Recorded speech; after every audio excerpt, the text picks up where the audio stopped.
Good morning, all. Today we are starting new topic on this unit: pricing and pricing methods. So already I am told you in previous classes what is the meaning of price. So the meaning of price is that is nothing but cost of the product, cost of the production plus profit is nothing but price of the product. అంటే ఒక వస్తువు యొక్క ధర అనేది price అంటే ఏంటి? ధర ఎలా మనం డిసైడ్ చేస్తామంటే మనకి ఆ వస్తువును తయారు చేయడానికి అయినటువంటి ఖర్చు, దానితో పాటుగా మరి మనం ఖర్చు పెట్టిన దానికి అమ్మితే మనకేం లాభం రాదు కాబట్టి దానికి కొంత ప్రాఫిట్ యాడ్ చేసుకుంటాం. సో మనం మన వస్తువుని తయారు చేయడానికి అయినటువంటి ఖర్చు మరియు దానికి మనం అదనంగా కలుపుకునేటటువంటి లాభాన్ని రెండింటిని కలిపితే మనకు వచ్చేది ప్రైస్, ధర. చాలామంది ఏమనుకుంటారంటే కాస్ట్ అన్నా ప్రైస్ అన్నా ఒకటే అనుకుంటారు. So cost is different, price is different. చెప్పాను కదా. సో కాస్ట్ అంటే ఆ వస్తువుని తయారు చేయడానికి అయినటువంటి ఖర్చు, ప్రైస్ అంటే తయారు చేయడానికి అయినటువంటి ఖర్చుతో పాటుగా ప్రాఫిట్ కూడా యాడ్ అవుతుంది. So there is a big difference in between price and cost. జనరల్గా మనం బయటికి వెళ్ళినప్పుడు కాస్ట్ ఎంత అండి అంటాం. సో కాస్ట్ ఎంత అని అడుగుతున్నాం. సో కాస్ట్ కాదు, ప్రైస్ ఎంత అని అడగాలి. సో కాబట్టి కాస్ట్కి ప్రైజ్కి డిఫరెన్స్ ఉంది అనే విషయాన్ని మీరు గుర్తుపెట్టుకోండి.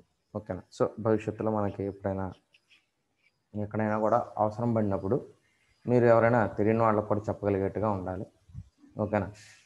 సో అది ప్రైజ్కి కాస్ట్కి ఉన్నటువంటి difference. Now very first topic, pricing and pricing methods. So pricing and pricing methods అంటాడంటే ఒక వస్తువుకు ధరను ఎలా నిర్ణయిస్తారు. ఇది చాలా ఇంపార్టెంట్ టాస్క్ ఇవాళ. ఎందుకంటే ఇవాళ ప్రతి సెగ్మెంట్లో కూడా ప్రైజ్ వార్ నడుస్తుంది. ప్రైజ్ వార్ అంటే ఏంటి? ధరల యుద్ధం.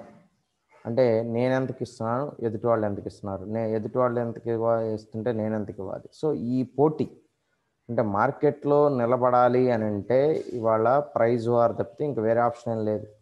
Very first option is price. అంటే నువ్వు అట్రాక్టివ్ ప్రైస్కి ఆఫర్ చేస్తేనే కస్టమర్ నీ వైపుకు తిరుగుతాడు. ఓకేనా. సో కస్టమరు సపోజ్ మార్కెట్లో ఏబిసి అనే 3 ప్రోడక్ట్లు ఉన్నాయి. అంటే ఒకటే రకమైన ప్రోడక్ట్స్, అంటే టీవీలు అనుకోండి. సో 3 టీవీలు మంచివే, బాగానే ఉన్నాయి. సో 3 బాగున్నాయి. మూడిట్లో మనకు కావాల్సిన ఫీచర్స్ మూడిట్లోనూ ఉన్నాయి. ఓకే. సో కాబట్టి ఇప్పుడు మనం ఆ వస్తువుని కొనాలి, మూడిట్లో ఏది కొనాలి అనేది మనం ఎలా డిసైడ్ అవుతాం? అన్ని ఫీచర్స్ ఉన్నాయి, ప్లస్ దాంతోపాటుగా ప్రైస్ కూడా మనం చూసుకుంటాం. ఎందుకంటే ఇవాళ ప్రతి ఒక్కళ్ళు కూడా బడ్జెట్. సో బడ్జెట్ అనేది కామన్ థింగ్. సో నేను ఎంత అంటే నేను ఇంత అమౌంట్ ఖర్చు పెడుతున్నాను అంటే నేను దాంట్లో నాకు ఈ క్వాలిటీసు, ఈ ఫీచర్స్ ఉండాలి, అది మళ్ళీ తక్కువ కాస్ట్లో రావాలి. ప్రతి ఒక్కళ్ళ పర్సెప్షన్ అదే, తప్పు కాదు అది. ఎందుకంటే ఎవరు కూడా డబ్బుని అనవసరంగా ఖర్చు పెట్టాలని కోరుకోరు. కాబట్టి ఖచ్చితంగా ఎంత తక్కువ కాస్ట్కి వస్తే అంత తక్కువలో కొనడానికి ప్రతి ఒక్కళ్ళు కూడా ప్రయత్నం చేస్తారు. అది తప్పేం కాదు. ఓకేనా. కాబట్టి ఇక్కడ నేను ఏమైనా ఆలోచిస్తానంటే ఏబిసిల్లో ఏది తక్కువ ఖర్చుకు వస్తుంది, ప్లస్ వాటిల్లో మూడిట్లో ఓవరాల్గా నాకు ఫీచర్స్ అన్నీ దేంట్లో బాగున్నాయి, ఈ రెండు కంపారిజన్ చేసుకుంటా. ఈ రెండు దేంట్లో అయితే ఉన్నాయో ఆటోమేటిక్గా నేను దాన్ని కొనడానికి ప్రయత్నం చేస్తాను. అంటే ఇక్కడ నేను ఏబిసిల్లో ఏదో మిగతా రెండింటిని వదిలేసి ఒకదాన్నే కొనడానికి కారణం ఏమైంది? ప్రైస్ కూడా ఒక కారణమైంది. జాగ్రత్తగా గమనించండి, అర్థమైందా? సో కాబట్టి ప్రైస్ అనే దాని మీద కూడా డిసైడ్ అవుతుంది, డిపెండ్ అవుతుంది అని చెప్పి మనం చెప్పుకుంటున్నాం. తర్వాత ఇక్కడ pricing is an important if not the most important function of all enterprises. So pricing is very very important, but కానీ చాలా కంపెనీలు దీన్ని ఇంపార్టెంట్ కాదు అని అనుకుంటున్నాయి. Since every enterprise engage in the production of some goods or and services. ఎందుకంటే ప్రతి ఒక్క ఎంటర్ప్రైజ్ కూడా ఇక్కడ ఏంటంటే కంపల్సరీ ఏదో ఒక ప్రోడక్ట్నో, లేదంటే ఏదో ఒక గూడ్స్నో, లేదంటే ఒక సర్వీస్నో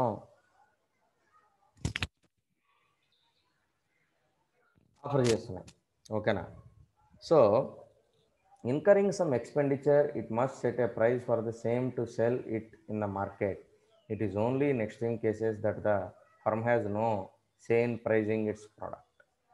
సో ఇక్కడ మనకి ఒక వస్తువును తయారు చేయడానికి ఖచ్చితంగా కొంత ఖర్చు అవుతుంది, ఆల్రెడీ మనం చూస్తుంది అది. సో ఆ ఎక్స్పెండిచర్ ఏదైతే ఉందో ఆ ఎక్స్పెండిచర్కి సరి సమానంగా మనం ప్రైస్ని పెట్టుకోండి, ఈక్వల్గా మనకైన ఖర్చునే మనం తీసుకుంటుంటే నీకు లాభం రాదు. కానీ పోటీలో నువ్వు ముందుండాలి అని అంటే ఏంటంటే కొన్నాళ్ళ పాటు నీకు ప్రాఫిట్ రాకపోయినా కానీ నువ్వు అదే నీకు పడినటువంటి ఖర్చుకు అమ్ముకోవాల్సిన పరిస్థితి రావచ్చు కొన్ని సందర్భాల్లో. కాబట్టి దానికి సపరేట్గా ప్రైజింగ్ అనేది చేయరు. ఇక ప్రైజింగ్ ఏం లేదుగా, నీకు ఎంతైతే ఖర్చు అవుతుందో అంతకే నువ్వు అమ్మేస్తున్నావు, కాబట్టి దానికి ఇంకా ప్రైజింగ్ ఏం లేదు. ఎందుకని? నువ్వు మార్కెట్లో నిలదొక్కోవాలి కాబట్టి. అటువంటి సందర్భంలో నీకు ప్రైజింగ్తో పని లేదు. కానీ అది ఎన్నాళ్ళ పాటు నువ్వు అలా కంటిన్యూ అవ్వలేవు. అర్థమైందా? ఎన్నాళ్ళ పాటు మనం అలా కంటిన్యూ అవ్వలేము అనమాట. ఎందుకని? మనకు కూడా ప్రాఫిట్ అనేది ఖచ్చితంగా అవసరం. ఓకే, సో ప్రాఫిట్ అనేది లేకుండా మనం ఎన్నాళ్ళ పాటు వ్యాపారాన్ని కూడా నిర్వహించలేం. కొన్నాళ్ళు ఏదో మనం నష్టపోయినా తర్వాతైనా మనం లాభంలోకి వెళ్ళలేదే ఇంక మన బిజినెస్ని కంటిన్యూ చేయలేం. ఎన్నాళ్ళని కంటిన్యూ చేస్తాం లాభం లేకుండా? So because there is severe or rather perfect competition in the market of the goods happens to be of such public significance that its price is decided by the government. ఇక్కడ perfect కాంపిటీషన్లో ఏదన్నా ఒక severe situation అనేది కనుక ఉంటే perfect competition మార్కెట్లో, so అటువంటి సందర్భంలో ప్రజల యొక్క ఇప్పుడు కోవిడ్ ఉంది. సో కోవిడ్ది ఇప్పుడు మనకేంటి ప్రతి ఒక్కళ్ళకి ప్రాణాంతకమైంది. ఇప్పుడు సపోజ్ దాని కాస్ట్ అదే ప్రైజు ఒక 1000 రూపీస్ 2000 రూపీస్ పెట్టారనుకోండి వ్యాక్సిన్కి ఒక్కొక్కళ్ళకి. సో అది అందరూ బేర్ చేయగలరా? ఇప్పుడు ఇంట్లో 5 మెంబర్స్ ఉన్నారనుకోండి, 5000 రూపీస్ అవుతాయి. సో ఇప్పుడు ఉన్నటువంటి ఈ ప్రస్తుత పరిస్థితుల్లో ఒక్కొక్క ఫ్యామిలీ 5000 రూపీస్ ఎక్స్పెండిచర్ చేయాలని అంటే అది అందరి వల్ల అవ్వదు కదండి.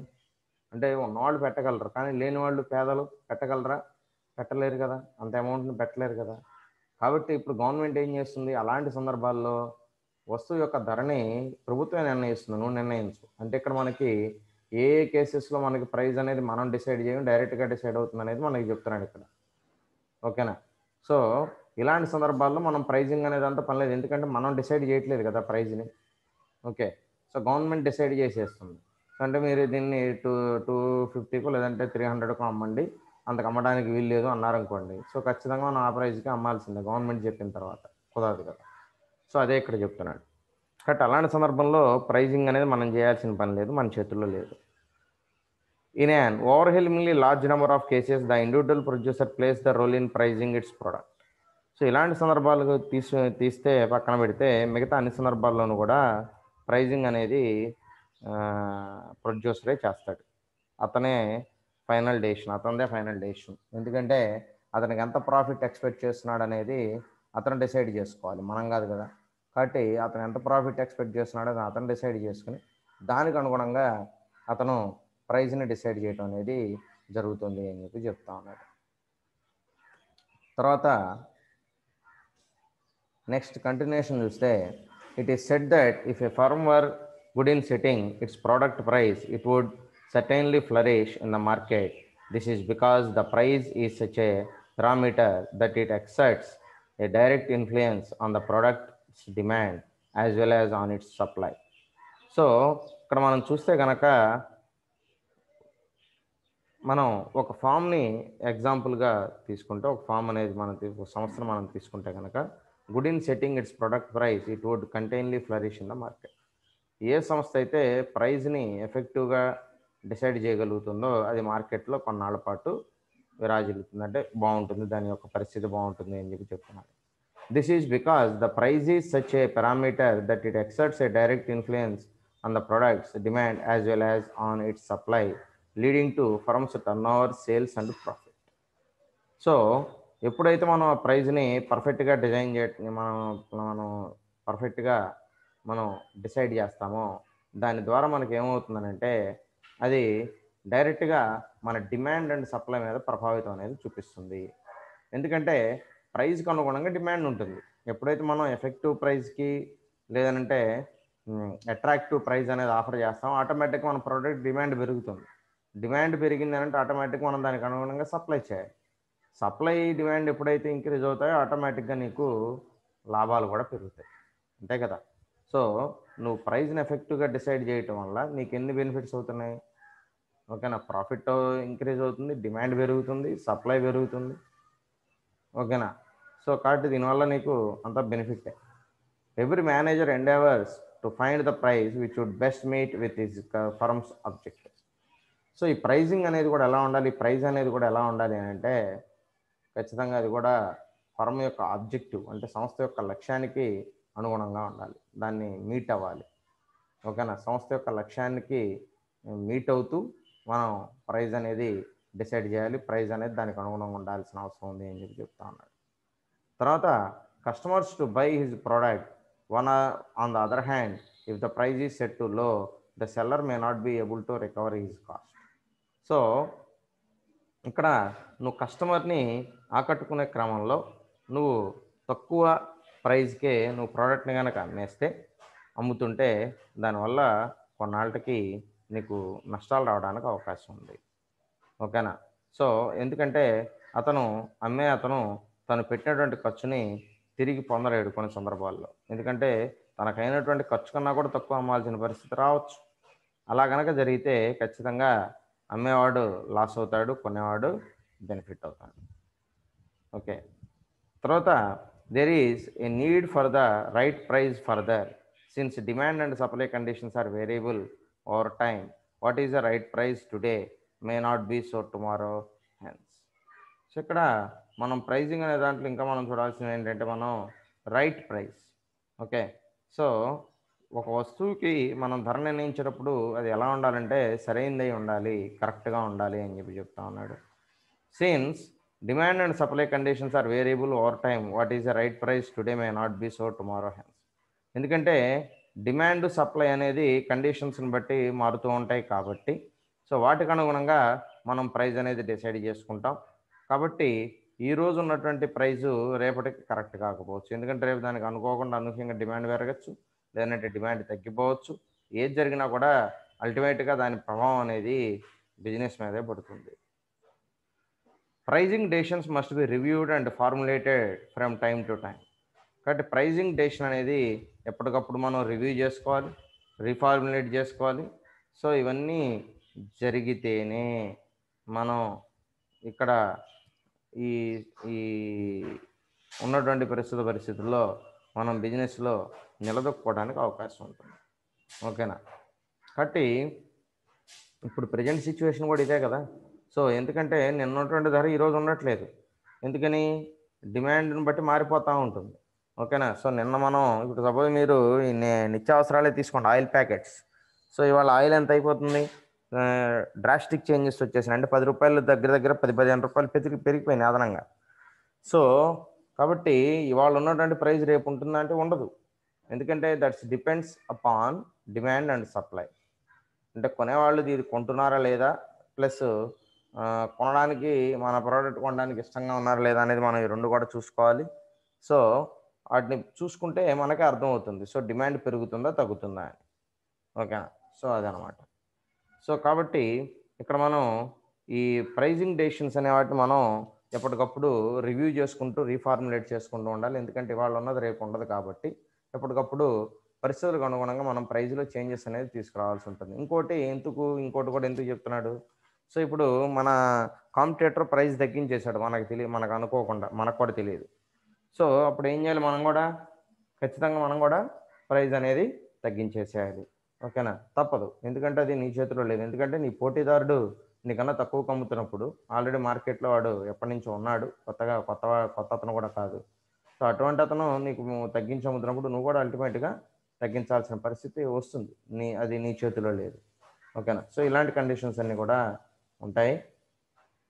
తర్వాత what is the meaning of price? ఓకేనా, so what is the meaning of price? So price meaning ఏంటి? Price denotes the exchange value of a unit of good expressed in terms of money. Price అంటే ఏంటి? ఒక వస్తువు కానివ్వండి, లేదంటే ఒక product కానివ్వండి, దానికి సంబంధించినటువంటి ఎక్స్చేంజ్ వాల్యూ.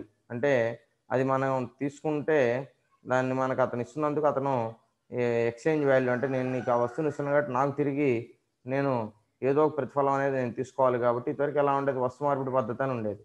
ఏంటి అది? ఇప్పుడు సపోజ్ నాకు బియ్యం కావాలనుకోండి, ధాన్యం కావాలనుకోండి, నేనేం చేసేవాడిని? సో నా దగ్గర నేను కూరగాయలు పండిస్తున్నాను, వేరే వాళ్ళు ఎవరో ధాన్యం పండిస్తున్నారు. అప్పుడు నేను ఏం చేసేవాడిని? సో కూరగాయలు నేను ఇచ్చి వాళ్ళ దగ్గర నుంచి నేను బియ్యం తీసుకోవడం అనేది జరిగేది. సో ఆ వస్తు వినిమయ పద్ధతిలో ఉన్నటువంటి ప్రాబ్లం ఏంటి? గూడ్స్ ఎక్స్చేంజ్ మెథడ్లో అక్కడ విలువ అనేది ఏమీ లేదు. సో అంటే దీనికి ఎంత విలువ, దానికి ఎంత విలువ అనేది లేదు కదా, కరెన్సీ లేదు కదా. సో నాకు ఇది కావాలి, నీకు ఇది పాలు కావాలనుకోండి, వాళ్ళు బియ్యం ఇచ్చేవాళ్ళు, పాలు తీసుకునేవాళ్ళు. సో ఇలాగనమాట. సో ఇలాంటివన్నీ ఉండేవి. దీనివల్ల ఏమవుతుంది? విలువ ఒకదానికి ఎక్కువ ఉంటుంది, ఒకదానికి తక్కువ ఉంటుంది. దీనివల్ల ఎవరో ఒకళ్ళు నష్టపోతారు ఖచ్చితంగా. ఓకేనా, సో ఇద్దరిలో ఎవరో ఒకళ్ళు నష్టపోతారు. సో ఈ ప్రాబ్లం వచ్చింది కాబట్టి అక్కడి నుంచి ఏం చేశారు? వాటికి కరెన్సీ అంటే నగదు రూపంలో ఇవ్వటం. సో మీరు ఇది ఇస్తే నేను మీకు ఇన్ని వరహాలు ఇస్తాను, అది అప్పట్లో, సో రాజుల కాలంలోనే. సో దీనికి ఇంత అనమాట. సో దానివల్ల ఏమవుతుంది? అప్పుడు కొంత నష్టపోవడం అనేది తగ్గింది. సో ఇది ఎంత అంటే ఇన్ని కావాలి కాబట్టి నేను నీకు ఇన్ని ఇచ్చేస్తాను. సో నువ్వు ఈ డబ్బులు తీసుకుని వెళ్ళి నేను ఇచ్చే డబ్బులు తీసుకెళ్ళి వేరే చోట ఇంకేదైనా కొనుక్కొని నీకు కావాల్సింది. ఈ పద్ధతికి వచ్చా అంటే కొంతమేరకు ఆ నష్టం తగ్గింది కదా. సో అదనమాట. కరెన్సీ అంటే ఏంటంటే మనకి ఇక్కడ మనీ అంటే ఏంటంటే it is nothing but exchange value. అంటే ఆ వస్తువుని నీకు ఇస్తున్నందుకు, అతని దగ్గర నుంచి నీ దగ్గరికి వస్తున్నందుకు, నువ్వు తీసుకుంటున్నందుకు you have to pay some amount, some value. ఓకేనా, సో ఆ వాల్యూ అనే దానికి నువ్వు ఎంతో కొంత పే చేయాలి కాబట్టి ఆ వాల్యూకే నువ్వు మనీ అనేది పే చేస్తున్నావు. ఓకేనా, so thus the current price of a Maruti car around 2 lakhs. The price of a hair cut is ₹25. The price of a economics book is ₹150 and so on. So మనం ఒక simple example తీసుకుంటే కనుక 2 lakhs ఏమో మనం Maruti car praise అనుకుంటే, తర్వాత hair కట్కి ₹25 అనుకుంటే, తర్వాత ఎకనామిక్స్ బుక్కి మనం ₹150 అనుకుంటే, నెవర్త్లెస్ if one gives a little thought to this subject. అంటే ఇక్కడ కారు అనేది ఎక్కువ కాబట్టి, కారు అనేది ప్రైజ్ ఎక్కువ ఉంటుంది కాబట్టి విలువ అనేది ఎక్కువ ఉంటుంది కాబట్టి దానికి ప్రైజ్ ఎక్కువ పెట్టాం 2 lakhs అని. హెయిర్ కట్కి నార్మల్గా ₹25 పెట్టాం, అదే ఒక బుక్కి ₹150 పెట్టాం. అంటే దాని యొక్క విలువని బట్టి మనం ప్రైజ్ అనేది డిసైడ్ చేసాం. అర్థమైందా? దాని విలువ ఎక్కువ కదా, కారుకి విలువ ఎక్కువ కాబట్టి సో మనం ఆ ప్రైజ్కి మనం తీసుకోవాలి. సో ఆ 2 lakhsకి ఇస్తానన్నాడు, ఆ 2 lakhs ఇచ్చి తీసుకోండి, ఎందుకంటే ఇట్ హ్యాస్ ద వాల్యూ. ఓకేనా, సో ద 2 lakhs అనేది ఏంటి? ఆ కారుకు ఉన్నటువంటి వాల్యూ, ఆ కారుకి వాల్యూకి మనం పే చేస్తున్నాం అనమాట. అర్థమైందా? సో అదనమాట ఇక్కడ. సో ఇట్లా ఒక్కొక్క దానికి ప్రైజ్ అనేది మనం పెట్టుకున్నాం, అంటే దాని యొక్క వాల్యూని బట్టి. బుక్ వాల్యూ కాబట్టి దానికి 150 ఉంది, అదే హెయిర్ కట్ అనేది నార్మల్గా హెయిర్ కట్ చేస్తాడు కాబట్టి ₹25 పెట్టాం. అంటే ఇప్పుడు ఇది లేదు, అంత తక్కువ లేదులే, ఎగ్జాంపుల్ చెప్తాను. So నెవర్త్లెస్ if one gives a little thought to this subject. ఓకేనా, సో ఇక్కడ మనం ఈ దీంట్లో ఏంటంటే one gives a little, if one gives a little అంటే ఒకళ్ళు కొంత ఇంకోళ్ళు కొంత అనేది ఇట్లా మనకి ఇవ్వటం అనేది చేస్తే, thought to this subject one would realise that there is a nothing like a unique price for any good. So ఇక్కడ మనం ఏ గుడ్స్ తీసుకున్నా కూడా అన్నిటికీ ఒకే యూనిక్ ప్రైజ్ అనేది ఉండదు, ఎందుకంటే దాని వాల్యూని బట్టి మనకు ప్రైజ్ అనేది మారిపోతూ ఉంటుంది. కాబట్టి instead there are multiple prices. దాంతోపాటు మనకి ఇక్కడ మల్టిపుల్ ప్రైజెస్ అనేది కూడా ఎక్కువ ప్రభావితం అనేది చూపిస్తూ ఉంటుంది. సో ఇది ప్రైజ్ అనే దానికి సంబంధించి. తర్వాత price concepts. So price concepts గురించి చూస్తే, price of a well defined product varies over the types of the buyers, place it is received, credit sale or cash sale time taken between final production and sale etc. Okay. So ఇక్కడ ఏం చెప్తున్నాడండి next pricing concept. So ఈ pricing కాన్సెప్ట్లో price of a well defined product varies over the types of the buyers. So price అనేది కొనేవాళ్ళని బట్టి మారుతూ ఉంటుంది. Place it is received, దాన్ని తీసుకునే ప్లేస్ని బట్టి కూడా మారుతుంది. ఓకేనా. ఎందుకనంటే సపోజ్ మీరు ఒక వస్తువుని అప్పుగా తీసుకుంటున్నాడు అనుకోండి, అప్పుగా తీసుకున్న వాడికి ఏం చేస్తారు, కొంచెం ఎక్కువ వేస్తారు. ఎందుకంటే వాడు ఎప్పటికి ఇస్తారో తెలియదు కాబట్టి వాడికి కొంచెం ఎక్కువ వేస్తారు అమౌంట్. అదే క్యాష్ సేల్ అనుకోండి, వాడికి కొంత తగ్గించి ఇస్తారు. ఎందుకంటే స్పాట్ క్యాష్ ఇస్తామండి ఎంత.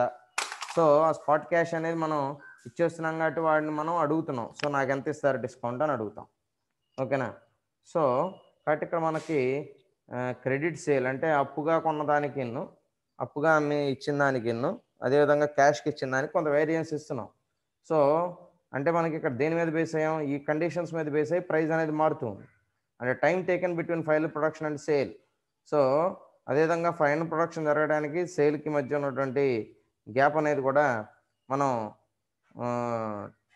చూసుకోవాలి. టైం ఎంత ఉందనేది కూడా మనం చూడాల్సినటువంటి అవసరం ఉంది. So it should be obvious to the readers. Okay. So this should be it should be obvious to the readers that the price difference on account of the above 4 factors are more significant. So మనకు ఈ 4 factors ఏవైతే ఉన్నాయో, so 4 factors అనేవి మనకు ఒక మంచి significant, అంటే మనకు అది ఒక గుర్తుంచుకోవాల్సినటువంటి ఇంపార్టెంట్ పాయింట్గా మనం చెప్పుకోవచ్చు. సో ఈ విధంగా ప్రైస్ అనే దానికి సంబంధించి కాన్సెప్ట్స్ అనేవి మనం ఇలా ఉన్నాయి. ఓకేనా. సో అంటే ఇక్కడ జాగ్రత్తగా గుర్తుపెట్టుకోండి. So price of a well defined product varies over the types of the buyers, అంటే కొనేవాళ్ళని బట్టి ప్రైస్ మారుతుంది. అదేవిధంగా ప్లేస్ ఇట్ ఈస్ రిసీవ్డ్, తీసుకునే ప్లేస్ని బట్టి మారుతుంది. దాంతోపాటుగా క్రెడిట్ సేల్ అంటే అప్పుగా ఇస్తే మారుతుంది. అదేవిధంగా క్యాష్ సేల్ అయితే ఒక రకంగా ఉంటుంది. అదేవిధంగా time taken between final production and sale etcetera. So దాని మీద కూడా వీటి మీద కూడా ఆధారపడి ఉంటుంది అని చెప్పి చెప్తా ఉన్నారు. తర్వాత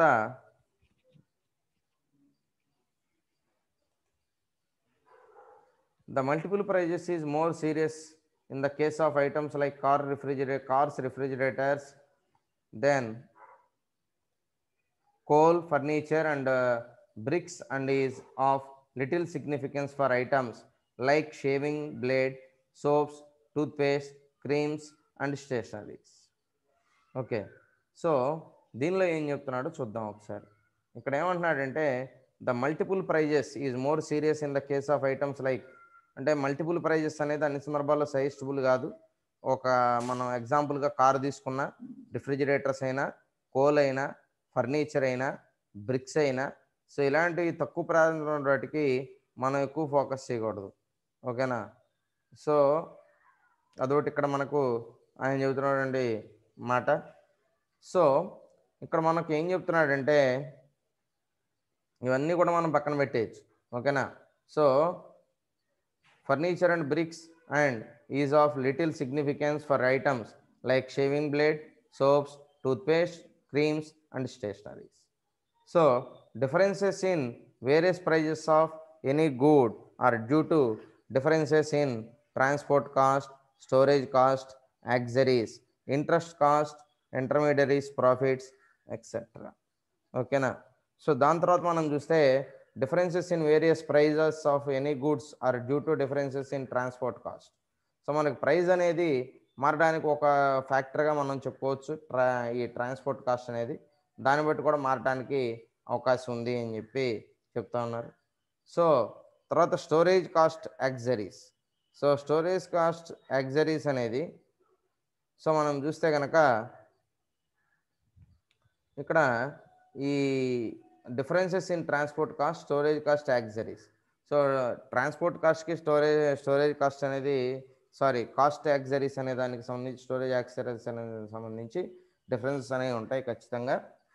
సో ఎందుకనంటే ఇక్కడ storage cost accessories, interest cost, intermediaries. So interest cost, intermediaries ఇవన్నీ కూడా ఉంటాయి కాబట్టి దానివల్ల మనకి ఇక్కడ డిఫరెన్సెస్ అనేది రావడం జరుగుతుంది. So ones can still conceive or of a basic price which would be exclusive of all these items of cost and then rationalize other prices by adding the cost of special items attached to the particular transaction. In what follows, we shall explain the determination of this basis alone and thus resolve the problem of multiple prices. Okay. So ఇక్కడ తర్వాత point కొంచెం పెద్ద point చెప్తున్నాడు, జాగ్రత్తగా వినండి. నేను మీకు సింపుల్గా అర్థమయ్యేది చెప్తాను. Ones can still conceive of a basic price అంటే ఒక బేసిక్ ప్రైజ్ అనేది కంక్లూజన్కి వచ్చిన తర్వాత ఇది అని చెప్పి which would be exclusive of all these items of cost and then rationalise other prices by adding the cost of special items. So special items ఏవైతే తీసుకున్నారో సో ఆ స్పెషల్ ఐటమ్స్కి మనం తీసుకుంటే కనుక సో ఆ స్పెషల్ ఐటమ్స్ అనే వాటికి సంబంధించి మనం ఏం చేస్తున్నాం, prices by adding the cost of special items. So ఆ స్పెషల్ ఐటమ్స్ యొక్క కాస్ట్ ఏదైతే ఉందో ఆ కాస్ట్ని కూడా మనం దీనికి యాడ్ చేసుకోవచ్చు అని చెప్పి చెప్తా ఉన్నాడు. సో కాబట్టి once can still conceive of a basic price which would be exclusive of all these items, అది అన్ని ఐటమ్స్కి అదే అనమాట, of cost and then rationalise other prices, కాకపోతే మిగతా వాటిని మనం తగ్గించాల్సిన అవసరం ఉంది. సో దాంతోపాటుగా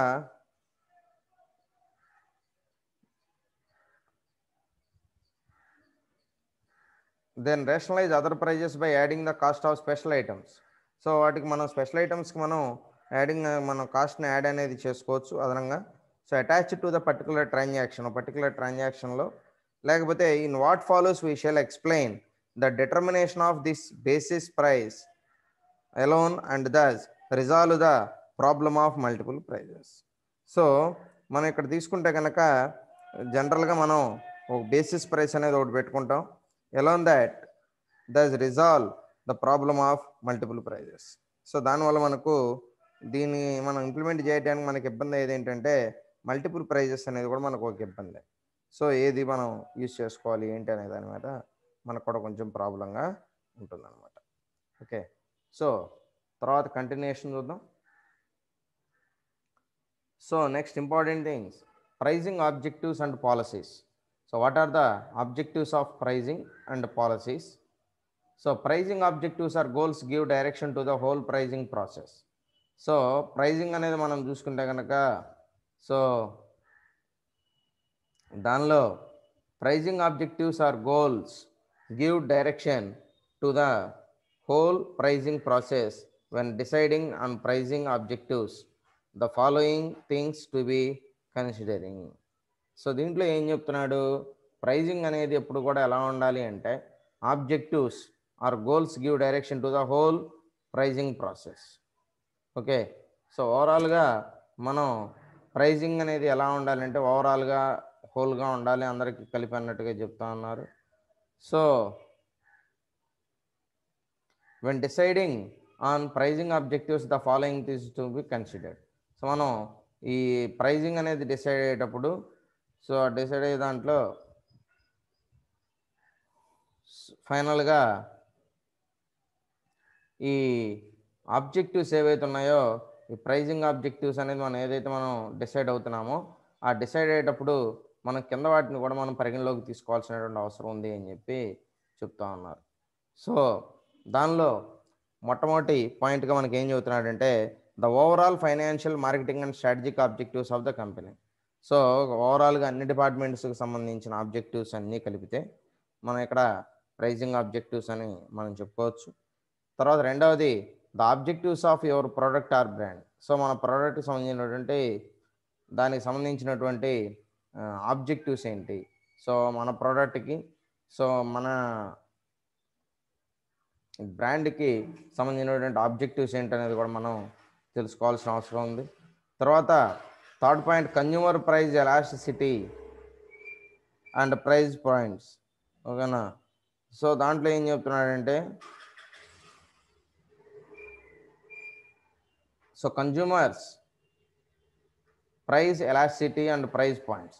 సో ఇక్కడ ప్రైస్ ఎలాసిటీ ఉంటుంది, ఎందుకంటే డిమాండ్ పెరిగితే ప్రైస్ పెరిగితే డిమాండ్ తగ్గుతుంది, అదేవిధంగా ప్రైస్ తగ్గితే డిమాండ్ పెరుగుతుంది. ప్రైజు తగ్గితే డిమాండ్ పెరుగుతుంది, ప్రైజు ఎక్కువైతే డిమాండ్ తగ్గుతుంది. కామన్ ప్రిన్సిపల్ మనందరికీ తెలుసు. సో దానికి అనుగుణంగా అన్నమాట. తర్వాత ఇక్కడ ప్రైస్ అనేది కూడా ఎలాస్టిక్గా ఉంటుంది, that means there is a change. Okay, so తర్వాత next the resources you have available. తర్వాత సో మనం చూస్తే తర్వాత the resources you have available. So మనకి ఏ అయితే రిసోర్స్ అనేవి ఇచ్చి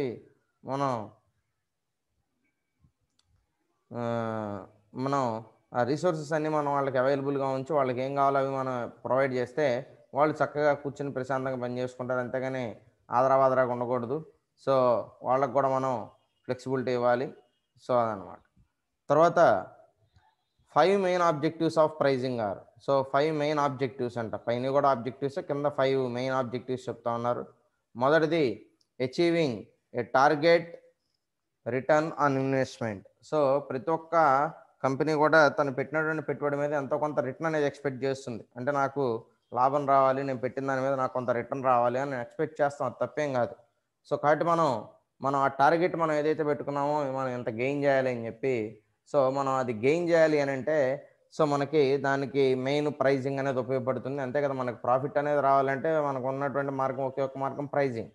సో ఆ వస్తువుకు ధర నిర్ణయించడంలోనే మనం తెలుగు వ్యవహరిస్తే మనకు ప్రాఫిట్ అనేది వస్తుంది, కాబట్టి అదే మనకు మొదలు అనమాట. కాబట్టి achieving A target return on investment అంటే మనం టార్గెట్ ఏదైతే పెట్టుకున్నామో రిటర్న్ ఆన్ ఇన్వెస్ట్మెంట్, మనం పెట్టినటువంటి ఇన్వెస్ట్మెంట్ మీద రిటర్న్ అనేది, సో ఆ రిటర్న్కి రావాలి అని అంటే మనకి ప్రైజింగ్ పాలసీ అనేది తెలిసి ఉండాల్సిన అవసరం ఉంది అని చెప్తా ఉన్నారు. తర్వాత నెక్స్ట్ ప్రైస్ స్టెబిలిటీ. సో అదేవిధంగా మార్కెట్లో ప్రైస్ అనేది స్టెబిలిటీగా ఉండాలి. సో ఒక్కో చోట ఒక రకంగా అనేది ఉండకూడదు. తర్వాత next point achieving market share. అదేవిధంగా దాంతోపాటుగా మనం మార్కెట్ షేర్ని కూడా అచీవ్ చేయాలంటే మనం మార్కెట్లో నిలదొక్కోవాలంటే మనం మార్కెట్లో మన షేర్ని పెంచుకోవాలి. సో చెప్పాను అంతకుముందు కూడా ఎగ్జాంపుల్, ఏబీసీ ఉండగా డి అనేవాడు వస్తే వాడికి కొత్తగా మార్కెట్ ఏమి రాదు. డి అనేవాడు ఏలో నుంచి కొంత, బిలో నుంచి కొంత, సిలో నుంచి కొంత తీసుకుంటే వీడు కూడా సర్వైవ్ అవుతాడు. సో కాబట్టి ఆ మార్కెట్ షేర్ అనేది మనం ఏ విధంగా అచీవ్ చేయాలనేది ఆలోచించాలి. తర్వాత ప్రివెన్షన్ ఆఫ్ కాంపిటీషన్. సో ఎక్కడ కూడా కాంపిటీషన్ అనేది మనం ఎక్కువగా ఎంకరేజ్ చేయకూడదు. పోటీ ఉండొచ్చు, తప్పులేదు, కానీ దాన్ని మితిమీరినట్టుగా మనం దాన్ని ఎంకరేజ్ చేయకూడదు. సో కాబట్టి అది కూడా మనం ఒకటి ఎంకరేజ్ మనం కాంపిటీషన్ అనే దాని మీద మనం ప్రివెన్షన్ అనేది ఉండాలి అని చెబుతున్నాడు. ముందు జాగ్రత్తగా మనం దానికి ప్లాన్డ్గా ఉండాలి. అండ్ ఇంక్రీజ్డ్ ప్రాఫిట్స్ అనేది ఇంక్రీజ్ అవ్వాల్సిన అవసరం ఉంది. సో ఇవన్నీ జరగాలి అని అంటే మనకు ఈ ప్రైజింగ్ ఆబ్జెక్టివ్స్ ఏదైతే మనం తీసుకొచ్చామో, సో ఆ ప్రైజింగ్ ఆబ్జెక్టివ్స్ మీట్ అయితేనే, సో ఇవన్నీ మీట్ అయితేనే ప్రైజింగ్కి సంబంధించినటువంటి మిగతా వాటి మీద మనం ఫోకస్ చేయడానికి అవకాశం ఉంది. సో కాబట్టి మనం ఏదైనా మనం తీసుకుంటే కనుక ప్రైజింగ్లో ఈ 5 పాయింట్లు చాలా important. Achieving target return on investment, price stability, achieving market share, prevention of competition అనే దాన్ని మనం ముందుగానే ప్రివెన్షన్లో ఉండాలి దానికి అనుగుణంగా. తర్వాత ఇంక్రీజ్డ్ ప్రాఫిట్స్ అనేది ఇంక్రీజ్ చేసుకోవడం కోసం. సో ఇవి మనకు ప్రైజింగ్కి సంబంధించినటువంటి లక్ష్యాలు. There are several different objectives a company may orient themselves towards in order to obtain a profitable business situation. So మీరు కనుక మనం ఇక్కడ చూస్తే there are several different objectives. So మనకి ఇక్కడ ఆబ్జెక్టివ్స్ అనేది మనకు రకరకాలుగా ఉంటాయి. And a company may orient themselves towards. So దానికి సంబంధించి ఏం చెప్తున్నాడంటే there are several different objectives. So రకరకాల ఆబ్జెక్టివ్స్ ఉంటాయి ఆర్గనైజేషన్లో. A company may orient themselves towards in order to obtain a profitable business situation. So మనకి ఉన్నటువంటి వాటిలో ఆబ్జెక్టివ్స్ ఏవైతే వాటిని మనం సెలెక్ట్ చేసుకోవడంలో ఏది సెలెక్ట్ చేసుకున్నా కూడా దానివల్ల మనకి ఏంటి అల్టిమేట్గా అది ప్రాఫిటబుల్ బిజినెస్ సిచ్యువేషన్లో, అంటే ఒక మంచి ఎంబీబీఎస్ సిచ్యువేషన్లో మనకు దాని మీద in order to obtain a profitable business situation. So మనం ఒక మంచి బిజినెస్ సిచ్యువేషన్ అనేది, అంటే ప్రాఫిటబుల్ బిజినెస్ సిచ్యువేషన్ అనేది మనకి రావాలి అని అంటే ఆ వచ్చే సందర్భంలో మనకి మెయిన్గా ఇక్కడ గుర్తుపెట్టుకోవాల్సింది ఏంటంటే we should not deviate the objectives. అంటే మనం ఆబ్జెక్టివ్స్ ఏవైతే చెప్పుకుంటున్నామో ఆ ఆబ్జెక్టివ్స్ డివియేట్ కాకుండా ఆర్గనైజేషన్ యొక్క లక్ష్యానికి అనుగుణంగానే మనం ప్రైజ్ అనేది ఉండాలి. సో ఆ ప్రైజ్ అనేది ఎప్పుడైతే మనం మన ఆర్గనైజేషన్ పాలసీకి అనుగుణంగా డిసైడ్ చేస్తామో తద్వారా నీకు లాభాలు కూడా రావడానికి అవకాశం ఉంది. సో ఆ ప్రాఫిటబుల్ బిజినెస్ సిచ్యువేషన్ అనేది మనం ఎక్స్టెండ్ చేసుకోగలిగితే ఇంకా మనకు మంచి లాభాలు అనేది రావడానికి అవకాశం ఉంది అని చెప్పి చెప్తా ఉన్నాడు. తర్వాత profit oriented. So profit oriented, so ప్రైజ్కి సంబంధించి మనం ఇక్కడ చెప్పుకుంటున్నాం కదండి. సో ఇందాక మనం వీటికి సంబంధించి చెప్పుకుంటూ ఉన్నాం. సో దానికి అనుగుణంగా ప్రాఫిట్ ఓరియంటెడ్ అంటాడు. ప్రైజ్ అనేది మ్యాక్సిమం దేని మీద మనం డిపెండ్ అవుతామనంటే ప్రాఫిట్ కోసమే. సో ప్రాఫిట్ ఓరియంటేషన్ ఉంటుంది ఖచ్చితంగా, అది ఎవరికైనా కామన్. అది ఎవరైనా ప్రాఫిట్ అనేది లేకుండా పనిచేయరు కాబట్టి సో దాని గురించి మనం ఆలోచించాల్సిన అవసరం లేదు. So profit oriented, this type of objectives target is to achieve the high profit having the below two major techniques to reach. So మనం ఇక్కడ ఏం చెబుతున్నాడంటే దిస్ టైప్ ఆబ్జెక్టివ్స్, సో మనం ఏదైతే ఆబ్జెక్టివ్స్ చెబుతున్నామో so objectives, the type of objectives target to achieve, అంటే మనం ఏదైతే మనం అచీవ్ చేయాలనుకుంటున్నామో దాని టైప్ ఏంటి అనేది మనం టార్గెట్ పెట్టుకున్నటువంటి ఆబ్జెక్ట్ యొక్క టైప్ ఏంటి అనేది మనం తెలుసుకోవాలి. So and to achieve the high profit, అదే మనం అది పెట్టుకున్నటువంటి టార్గెట్ ఏంటి, హై ప్రాఫిట్ని మనం అచీవ్ చేయాలనుకుంటున్నాం అనుకోండి. Having the below two major techniques to reach, దాన్ని మనం రీచ్ అవడానికి కింద చెప్పినటువంటి 2 టెక్నిక్స్లో ఏదో ఒకటి మనం ఉపయోగించుకోవచ్చు. దాంట్లో మొట్టమొదటి టెక్నిక్ టార్గెట్ రిటర్న్స్. సో మొట్టమొదటి టెక్నిక్ ఏంటంటే target returns. So the vendor specifies a specific dollar amount or percentage amount that the price will be offered at in order to make a profit which has been calculated for a specific purpose. So ఇక్కడ మనకు ఏం చెబుతున్నట్టు target returns అంటే the vendor specifies a specific dollar amount or percentage amount that the price will be offered at in order to make a profit. అంటే మనం dollars అంటే America కంటెంట్లో మనం చెప్పుకుంటున్నాం. సో ఎగ్జాంపుల్స్లో అమెరికా డాలర్ బదులు మీరు కావాలంటే రూపీస్ పెట్టుకోండి. సో ఇక్కడ మనం చూస్తే కనుక ఈ specific amount or percentage amount that the price will be offered at in order to make a profit which has been calculated for a specific purpose. So మనం చూస్తే దీంట్లో ఈ టార్గెట్ రిటర్న్స్ అనే దాంట్లో మేజర్గా మనం చూస్తే ఇప్పుడు so percentage amount that the price will be offered, మనం ఎంత ప్రైజ్కి ఆఫర్ చేస్తున్నాం, at in order to make the profit which has been calculated. తర్వాత మనం ఏదైతే ప్రాఫిట్ మనకు రెడీ అయిందో సో దానికి అనుగుణంగా మనం క్యాలిక్యులేట్ చేసుకున్నాం లేదా సో అనేది మనం అంతా ముందుగానే చూసుకోవాల్సిన అవసరం ఉంది. తర్వాత మ్యాక్సిమైజ్ ప్రాఫిట్స్, సో ప్రాఫిట్స్ని మ్యాక్సిమైజ్ చేయటం అనేది కూడా ఇక్కడ ఇంపార్టెంట్ పాయింట్గా చెప్తా ఉన్నాడు. So profit maximisation, so that is very very important. The competitive market is not intense may charge the highest price the market will bear because sometimes and may have an advantage for reasons based on the geographic advantage. So మనం ఇక్కడ చూస్తే కనుక competitive మార్కెట్లో it is not intense make charge the highest price the market will bear because sometimes. ఎందుకంటే మనం competitive మార్కెట్లో praise అనేదాన్ని మనం పెంచుకుంటూ పోలేము, ఎందుకంటే అక్కడ మనకు పోటీదారులు చాలామంది ఉంటారు, ఎవరైనా రావచ్చు ఎవరైనా బయటకు వెళ్ళచ్చు కాబట్టి పోటీ ఎక్కువ ఉంటుంది అక్కడ. కాబట్టి ఆ పోటీ ఎక్కువ ఉంటుంది కాబట్టి నువ్వు అక్కడ హైయెస్ట్ ప్రైజ్ అనేదాన్ని నువ్వు ఆఫర్ చేయలేవు, నువ్వు హైయెస్ట్ ప్రైజ్కి నీ దగ్గర ఎవరు కూడా తీసుకునే పరిస్థితి ఉండదు. కాబట్టి because will bear because sometimes and may have an advantage for reasons based on the geographic advantage. అలా నువ్వు కొన్నాళ్ళ పాటు నువ్వు హైయెస్ట్ ప్రైస్ డిసైడ్ చేయలేకపో, ఎక్కువ ప్రైస్కి ఆఫర్ నువ్వు ఇవ్వట్లేదు కాబట్టి నీకు కొంత లాభం తగ్గడానికి అవకాశం ఉంది, దాన్ని మనం వేరే రూపంలో సబ్స్టిట్యూట్ చేసుకోవాల్సిన అవసరం ఉంది అని చెప్పి చెప్తా ఉన్నాడు. తర్వాత special features not available on other competitors products. So మనం ఒకవేళ మన ప్రోడక్ట్ అంటే మనకు ప్రాఫిట్ అనేది ఎప్పుడు పెరుగుతుంది అని అంటే సో మన ప్రోడక్ట్ వేరే వాళ్ళ ప్రోడక్ట్ కంపారిజన్ చేసినప్పుడు వాళ్ళ ప్రోడక్ట్ కన్నా మన ప్రోడక్ట్లో ఫీచర్స్ ఉండి మనం బెస్ట్ ప్రైస్కి ఆఫర్ చేస్తుంటే ఆటోమేటిక్గా కాంపిటేటర్స్ కొనుక్కున్న మన దానికే కొంటారు. తర్వాత వెరీ ఫేమస్ బ్రాండ్, మంచి ఫేమస్ బ్రాండ్ అయినా కూడా మనకు ప్రాఫిట్ అనేది ఇంక్రీజ్ అవ్వడానికి అవకాశం ఉంది అని చెప్పి చెప్తా ఉన్నాడు. తర్వాత sales oriented. Okay. So sales oriented అనేది కూడా ఇక్కడ మనం చూస్తే దీనిలో this type of objectives target is to achieve the high sales having the below 2 major techniques to reach. Okay.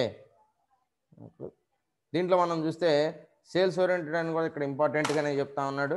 దానికి సంబంధించి this type objectives target is to achieve the high sales. So మనం sales అనేది మనం improve చేసుకోవటం, sales అనే దాన్ని మనం ఇంకా దానికి మనం objectives target is to achieve the high sales అంటే ఆబ్జెక్టివ్స్ అనేది మనం దేన్ని టార్గెట్ చేస్తున్నాం, మనం హైయెస్ట్ సేల్స్ని ఏ విధంగా అచీవ్ చేయాలి, అదేవిధంగా having the below 2 major techniques to reach. దాంతోపాటు ఇంకా కింద కూడా ఇంకో 2 టెక్నిక్స్ అనేది దీంతో పాటుగా చూడటం జరిగింది. దానిలో మొదటిది sales maximisation. Okay. So sales maximisation గురించి కనుక చూస్తే short term objective to maximise sales of the product. ఓకేనా. సో షార్ట్ టర్మ్ ఆబ్జెక్టివ్స్ ఏవైతున్నాయో short term objectives to maximise sales of the product, మన సేల్స్ని పెంచడానికి ఉపయోగపడాలి అంటున్నాడు. Ignores profit competition and the marketing environment. మనం ఈ మార్కెటింగ్ ఎన్విరాన్మెంట్ కానివ్వండి, కాంపిటీషన్ కానివ్వండి, ప్రాఫిట్స్ కానివ్వండి మనం ఇక్కడ ఇగ్నోర్ చేయడం అనేది జరుగుతుంది. తర్వాత use it to sell of excess inventory in some case. కొన్ని సందర్భాల్లో మనం మనకు అనుకున్న దానికన్నా కూడా ఎక్కువ మనం ఇక్కడ ఉంచాల్సిన అవసరం కూడా వస్తుంది కాబట్టి అది కూడా మనం చూసుకోవాలి. తర్వాత used to sell of excess inventory in some case. మన దగ్గర ఉన్నటువంటి కొన్ని సందర్భాల్లో మన దగ్గర ఉన్నటువంటి ఎక్సెస్ ఇన్వెంటరీని కూడా మనం ఎక్సెస్ ఇన్వెంటరీ ఏదైతే ఉందో దాన్ని కూడా మనం యూజ్ చేసుకోవచ్చు. తర్వాత market share. So market share ఏంటి ఇక్కడ, సో దీనిలో ఏం చెప్తున్నాడంటే to increase the market of shares of the particular industries product. మన పర్టికులర్ ప్రోడక్ట్కి మనం సేల్స్ని ఇంప్రూవ్ చేసుకుంటే ఆటోమేటిక్గా మనకు మార్కెట్ షేర్ అనేది పెరుగుతుంది. మార్కెట్ షేర్ పెరిగితే ఆటోమేటిక్గా సేల్స్తో పాటుగా ప్రాఫిట్ అనేది కూడా పెరుగుతుంది అనమాట. తర్వాత status quo oriented. So status quo ఓరియంటెడ్లో ఏం చెప్తున్నాడు, so it meets most of the competitions in industries and to get the pricing level of the particular product. So ఇది చాలా బయట చూస్తే కనుక చాలా చోట్ల సక్సెస్ అయింది. సో ఇంకా మనకి ఏదైనా కావాలంటే కొంచెం మనకు దానికి సంబంధించినటువంటి ఈ most of the competitions in industries and to get the pricing level of the particular product. So మనకి ఇక్కడ ప్రతి ఒక్క దాంట్లో కూడా ఈ ఆప్షన్ అనేది ఉంటుంది, స్టేటస్ క్యూ మీట్స్ అనేది.